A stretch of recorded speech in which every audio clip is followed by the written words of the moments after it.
Bu. Baik, dengan tidak mengurangi rasa hormat saya persilahkan kepada yang terhormat Bapak Penguji Utama, Bapak Dr. Usdeldi SEMSI. Silakan Bapak, 7 sampai 10 menit aja Pak ya. Oke, 7-10 menit baru pengantar aja udah selesai itu Bu ya. Ya, artinya nanti kan bisa di ini kan Pak. Kalau di luar nggak bisa ketemu lagi, Ya, udah banyak gawe yang siap. lain gitu ya. Iya, Oke, siap Pak. Ya, baik, terima silakan Pak. kasih Bu Ketua. Salam hormat dan kehormatan kepada kita semuanya.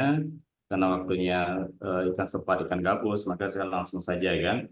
Pertama, tentu selamat kepada Dina Widya Stuti sudah sampai pada tahap ini. Tadi juga sudah di warming up atau dipantik oleh Bu Ketua terkait dengan arah riset ini kan. Pada prinsipnya saya juga setuju kan. Cuma di sini harus kita samakan persepsi ya.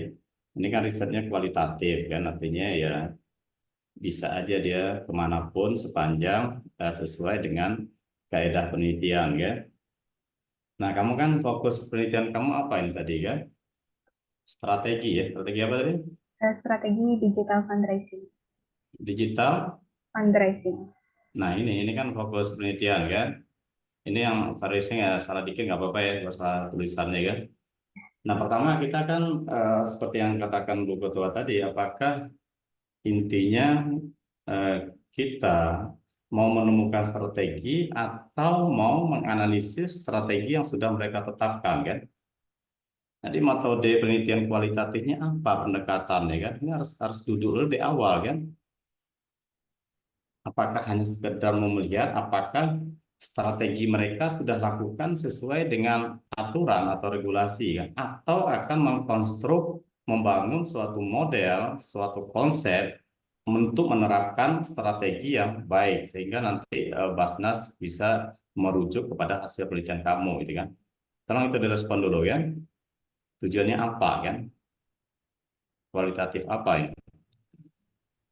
Baik Pak, kalau dari saya sendiri itu sebetulnya ingin melihat yang sudah mereka lakukan gitu Pak, dari Oke. digital fundraising. Sudah mereka lakukan apakah sesuai dengan idealnya gitu kan? Bukan men-create suatu model strategi yang ideal untuk penerapan fundraising kan. Nah, kalau begitu halnya tentu fokus penelitian kita adalah bicara tentang uh, pisau analisisnya.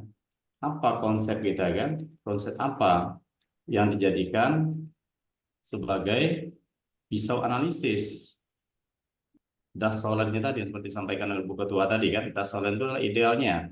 Dasolen ini bisa mengacu kepada suatu teori, bisa mengacu kepada regulasi kan, dan makanya kita harus lihat apakah Basnas secara nasional itu fundraising, digital fundraising ini merupakan suatu program atau hanya strategi lokal gitu kan, tidak ada aturan dari pusat mengharuskan melaksanakan program ini gitu kan. Nah, ini harus kita duduk lagi gitu kan, saya nggak tahu ya apakah ada kewajiban pusat, Basnas pusat regulasinya, setiap Basnas di kabupaten kota provinsi harus menerapkan strategi digital fundraising kan dengan aturan begini begitu kan. Apakah itu ada?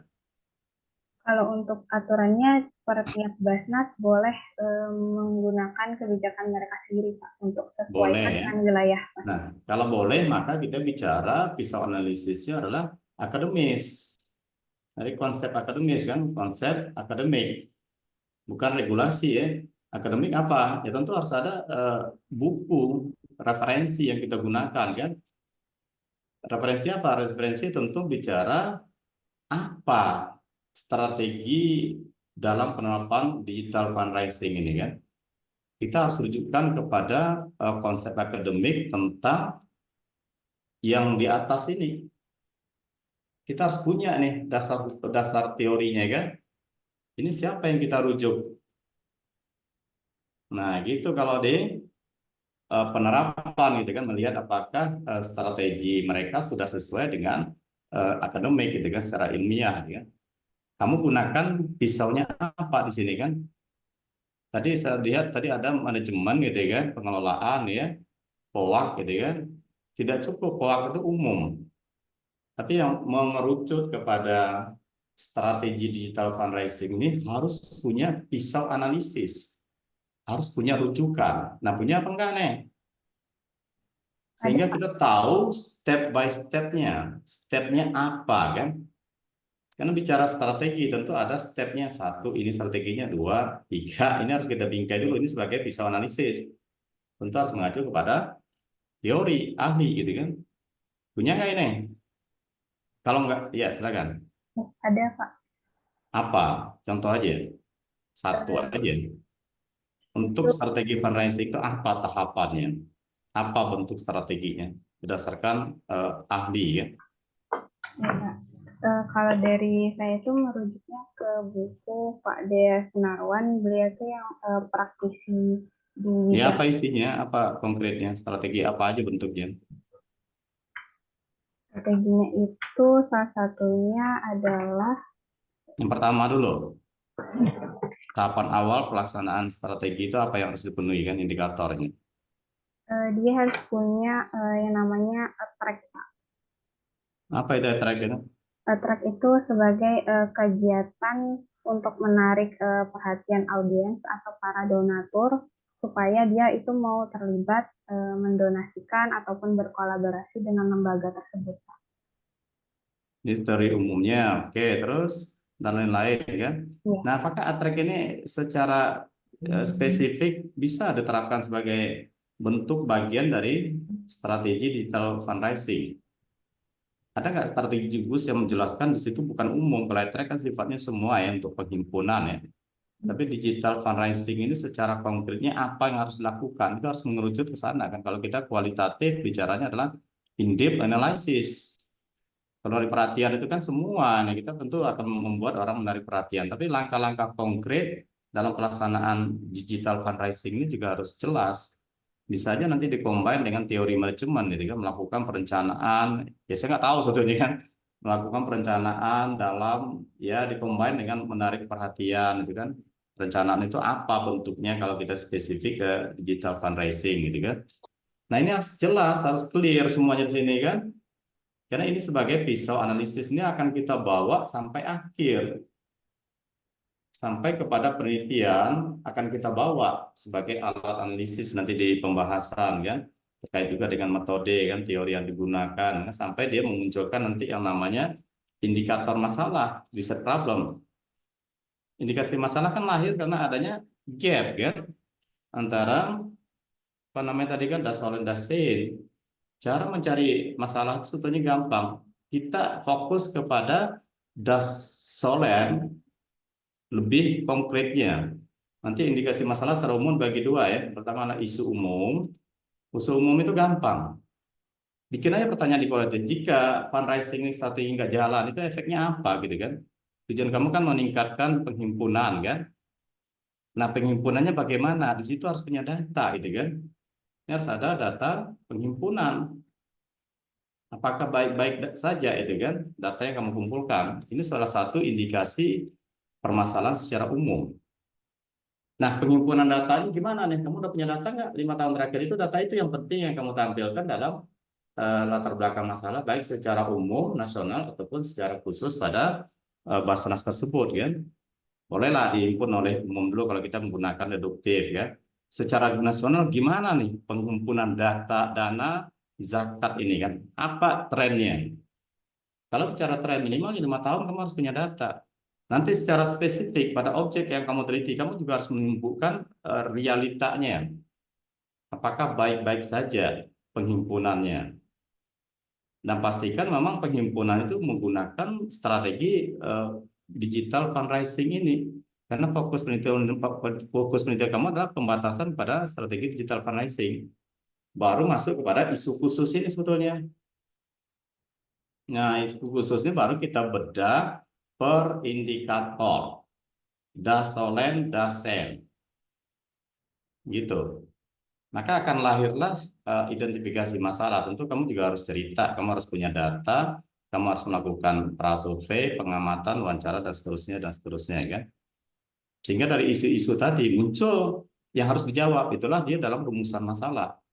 Bisa spesifik, bisa umum gitu kan. Kalau masalah yang kamu tampilkan itu trennya masih kayak, ya mohon maaf kasih kayak skripsi ya, bagaimana strategi digital, apa hambatan, apa upaya kan. Kalau tesis kita ya harus menggali masalah dulu. Nah, dari masalah itu akan lahirlah suatu rumusan nanti kan. Jadi ini data yang kamu tampilkan di latar belakang masalah itu masih sifatnya umum, abstrak kan, belum mengerucut eh, pentingnya kontribusi penelitian ini kan.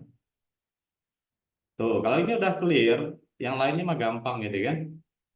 Metode, teori tinggal cari pisau analisisnya, tambah teori-teori pendukung. Metode, tentu metode ini fleksibel. Dalam penelitian kualitatif, metode yang ditampilkan adalah yang akan digunakan dalam pengumpulan data, dalam penentuan informan kan. Apa yang ada di metode itu yang dilakukan waktu kita pengumpulan penelitian di hasil penelitian. Gitu ya. Jadi saya lebih memberikan gambaran umum kan agar apa namanya kan arah riset kualitatif kamu ini clear gitu kan.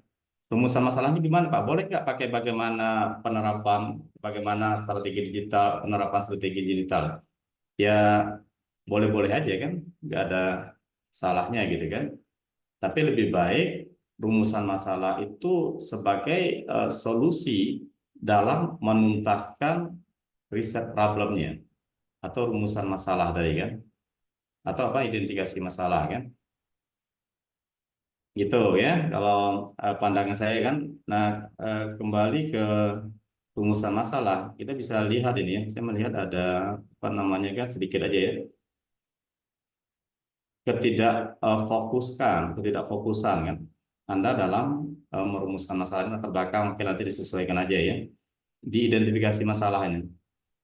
Ini belum kelihatan room yang sebetulnya kita mau bicara strategi fundraising ya. Maka di sini kita tampilkan tren dari pengumpulan itu gimana.